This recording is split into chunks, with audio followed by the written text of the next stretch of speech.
സെബദിപുത്രന്മാരായ യാക്കോബിനോടും യോഹന്നാനോടും യേശു ചോദിക്കുന്നു, ഞാൻ കുടിച്ച പാനപാത്രം കുടിക്കുവാൻ നിനക്ക് കഴിയുമോ? കേട്ട് പഴകിയ ചിന്തകളിൽ കൂടി നമ്മൾ ചിന്തിച്ച് നോക്കുമ്പോൾ നമുക്ക് തോന്നും, ഈ ഒരു പാനപാത്രം യേശു ചുമക്കുവാൻ പറഞ്ഞ ക്രൂശ് എന്ന് വെച്ചാൽ നമ്മുടെ ജീവിതത്തിൽ നമ്മൾ അനുഭവിക്കുന്ന പരാജയങ്ങളോ സങ്കടങ്ങളോ രോഗങ്ങളോ പീഡകളോ ഒക്കെ ആകും എന്നത്. എന്നാൽ യേശു ഉദ്ദേശിച്ച ഒരു പാനപാത്രം ഒരാൾ പുതിയ സൃഷ്ടി ആകുന്നതിലുള്ള സഹനമാണ്, ത്യാഗമാണ്, കഷ്ടപ്പാടാണ്. ഒരു പുതിയ സൃഷ്ടി ആകുവാൻ വളരെയധികം കഷ്ടപ്പാട് നമ്മൾ അനുഭവിച്ചേ മതിയാകത്തുള്ളൂ.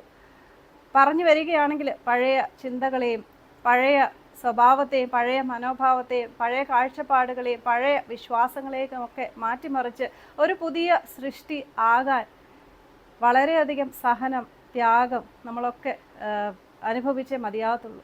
ഇത് തന്നെയാണ് യേശു ഉദ്ദേശിച്ചത്.